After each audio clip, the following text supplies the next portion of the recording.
আশিক বানায়া পৃথিবীর একমাত্র গান, যে গান মানুষ সাউন্ড দিয়ে শোনার চেয়ে সাউন্ড ছাড়া শুনেছে বেশি। এখন একটা প্রশ্ন হলো, কেন এই গান সাউন্ড ছাড়া শুনেছে?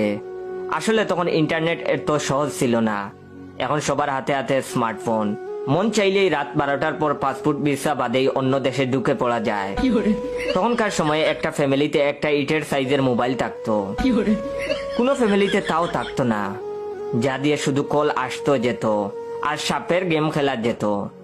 আমাদের আকাম করার একমাত্র ভরসা ছিল সিডি প্লেয়ার। তখন হিন্দি কিংবা বাংলা গানের গীতমালা পাওয়া যেত, একটা সিডি ক্যাসেট 15টা করে গান। আমরা দোকানে গিয়ে খুঁজতাম এই গীতিমালায় আশিক বানায়া গানটা আছে কিনা। অন্য গান ফুল সাউন্ড দিয়ে শুনতাম, কিন্তু আশিক বানায়া গান আসলেই দরজা জানালা বন্ধ, সাউন্ড অফ, শুধু মন ভরে দেখতাম। এখন অনেকেই ভাবতে পারেন এই গানে কি এমন আছে যার জন্য দরজা জানালা বন্ধ করে দেখতে হবে। আসলে তখনকার সময় আমাদের কাছে এই গানটার অনেক কিছু ছিল, এই জেনারেশন কখনোই বুঝবে না। আকাম করার সময় কারেন্ট চলে গেলে সিডি প্লেয়ারের ক্যাসেট আটকে থাকলে কেমন ফিল হতো।